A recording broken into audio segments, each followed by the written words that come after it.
संजीव वसीन अब हमारे साथ जुड़ गए हैं और 2 दिन पहले उन्होंने इनफैक्ट हमें एग्री स्पेस से कई सारी इंपॉर्टेंट कॉल्स भी दी थी। संजीव जी से बात कर। Sanjeev ji, good afternoon. बिल्कुल आपकी बहुत बढ़िया कॉल्स थी, चाहे एसआरएफ थी, केमिकल स्पेस से थी, लेकिन एग्री से आपने स्पेशली कहा था स्टॉक्स लाइक चंबल फर्टिलाइजर हो, जीएनएफसी हो, रेकमेंड किए थे और उनमें अच्छी मूव आई है। अभी होल्ड करें इन्हें, कंटिन्यू टू होल्ड या फिर बुक प्रॉफिट कर सकते हैं?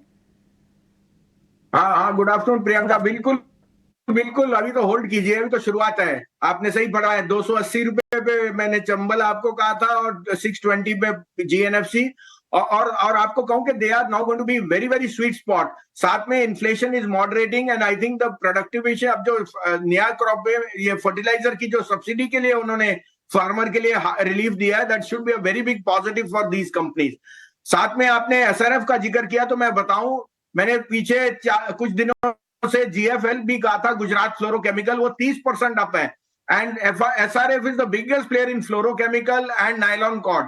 तो मुझे लगता है थोड़ा सा कॉन्ट्रेरियन होकर अगर आप एसआरएफ रखें, 2750 का टारगेट आपको ईयर एंड इसमें 2 महीने में आपको दिख सकता है। इसके अलावा जैसे आपको कहा, मुझे मेटल्स बहुत पसंद हैं क्योंकि आई think the dollar is headed lower.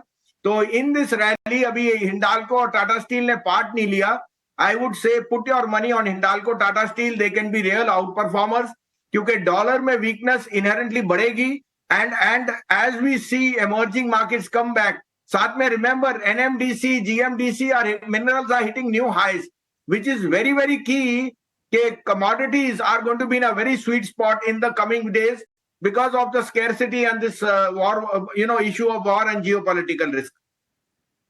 साथ लेना, ठीक है, होंगी वो मेटल स्पेस से होंगी। और बिल्कुल जो संजीव जी कॉल्स देते हैं वो सारी इंट्राडे नहीं होती, पोजिशनल भी होती है, तो उसमें एसआरएफ उस कैटेगरी में आप रखें और थोड़ा पोजिशनल आपको हिंडाल्को, टाटा स्टील, एनएमडीसी जैसे स्टॉक्स की भी बात की। एंड साथ ही अभी आप होल्ड करें जो उनकी पुरानी कॉल्स थी, यानी जीएनएफसी और साथ ही Chambal fertiliser. Sanjeev ji very quickly, आज क्योंकि रेलवे स्टॉक्स में भी अच्छा खासा मूव है, जो नवरत्न का दर्जा मिला है और सारे सरकारी स्टॉक्स में, railway stocks specially the public railway stocks जो है उनमें फिर से बड़ी मूव है।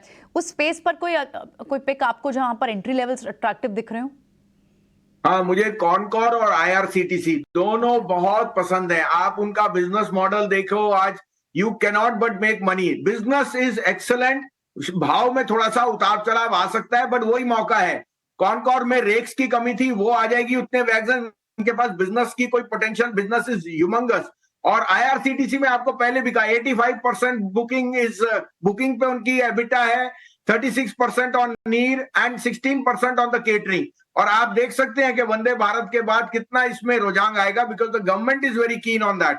तो आई थिंक ये दोनों शेयर्स अंडर परफॉर्म किए हैं, बट यहां से आउट परफॉर्म कर सकते हैं। इनमें बहुत अच्छी वैल्यू पिक है। स्टॉक्स में भसीन साहब ने पसंद बता दी। भसीन साहब नमस्कार, अभिषेक बोल रहा हूँ। सर, रेलवे की बात हो रही है, ट्रेवल की बात हो रही है, तो एक सवाल जरा उसका जवाब दीजिए आप। कहीं आपकी कल मॉर्निंग की फ्लाइट अहमदाबाद की तो नहीं है? नहीं नहीं, मैं तो कल चंडीगढ़ था, आज सुबह सुबह आया हूं।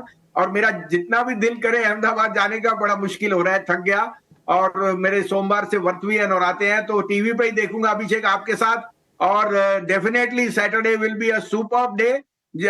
हमारा तो थम्स अप है ही इंडिया पे, लेकिन मैच बहुत बढ़िया रहेगा और सारा भारत उसको एंजॉय करेगा। और साथ में जो लास्ट 1 घंटे में रैली आई है, वो भी अच्छे बुल्स को थोड़ा सा हौसला देगा कि मंडे को मार्केट न्यू हाई की तरफ जाएगी। लिख लेना, 15 सेकेंड हाफ ऑफ अक्टूबर में न्यू हाई आया ही आया। बिल्कुल, बहुत शुक्रिया वसीम साहब इस चर्चा के लिए और अपने शेयर बताने के लिए।